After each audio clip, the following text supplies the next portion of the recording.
غلطة الشاطر ب1000.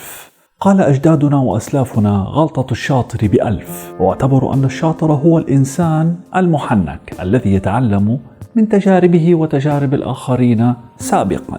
ماذا لو كان الشاطر سياسيا، وزيرا أو رئيس دولة؟ ثمن الأخطاء في عالم السياسة باهظ جدا، تتسبب بفضيحة سياسية، حرب داخلية أو خارجية لا تنتهي إلا بتدمير الشاطر والبلاد بمن فيها شعبها.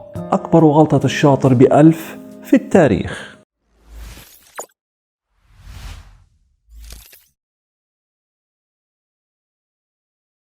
نابليون وهتلر والجنرال شيتاء.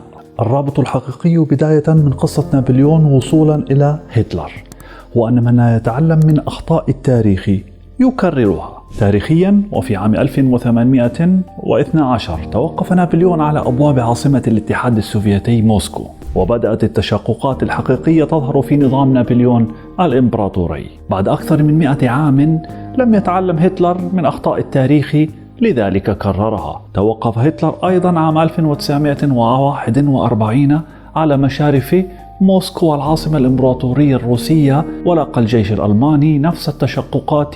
والغريب في الأمر أن هتلر عجز عن تقييم قوة الجنرال شيتاء كما عجز نابليون من قبله.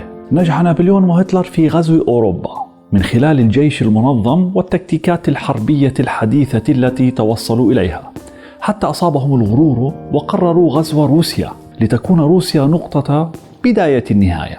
يمكن لأي جيش منظم أن يحتل أوروبا بسرعة فائقة، فهي قارة صغيرة، ولكن الأمر في البلد الأكبر في العالم من حيث المساحة غير ذلك تماما. تتجاوز مساحة روسيا جغرافيا 17 مليون كيلومتر مربع، أي أكبر من مساحة أوروبا وأستراليا وأفريقيا مجتمعة. كما أن التضاريس الجغرافية الروسية القاسية تتمتع بمساحات خالية لا تحتوي على مواصلات حديثة بينها. أي مساحة كهذه هائلة تتطلب جيشا منظما وأكثر ضخامة وقدرة لوجستية تتعدى قدرة أوروبا مجتمعة على تحمله. عامل المساحة الكبيرة عند روسيا جاهز لأن يطيح بأي جيش، بالإضافة إلى جنرال روسيا الخالد. هذا الجنرال عمره آلاف السنين، يعيش في جنوب الأرض وشمالها. لديه من الأولاد الكثير، أهمهم عاصفة وصاعقة، برق، رعد، جليد، جوع، تجمد، وأكبر أولاده يسمى موت. هذا الجنرال لا يميز بين صديق أو عدو، قريب أو بعيد. هذا الجنرال هو الشتاء، مدمر جيوش الغزاة الحامي الطبيعي لروسيا الاتحادية. عندما أراد نابليون بونابرت، الرجل الذي حقق كل شيء قبل 40، غزو روسيا عام 1812، كان يملك أقوى وأعتى جيشا في العالم. اقتحم حدود روسيا بسهولة كبيرة، كما فعل هتلر بعده بأكثر من قرن. إلا أن الحكومة الروسية استغلت المساحة الهائلة والعمق الجغرافي، وتراجعت الجيوش إلى سيبيريا. دخل نابليون عاصمة الإمبراطورية الروسية موسكو بجيش ضخم منظم يبلغ عدده 600 ألف جندي، لكنه لم يجد أي شخصا فقرر الانسحاب إلى فرنسا.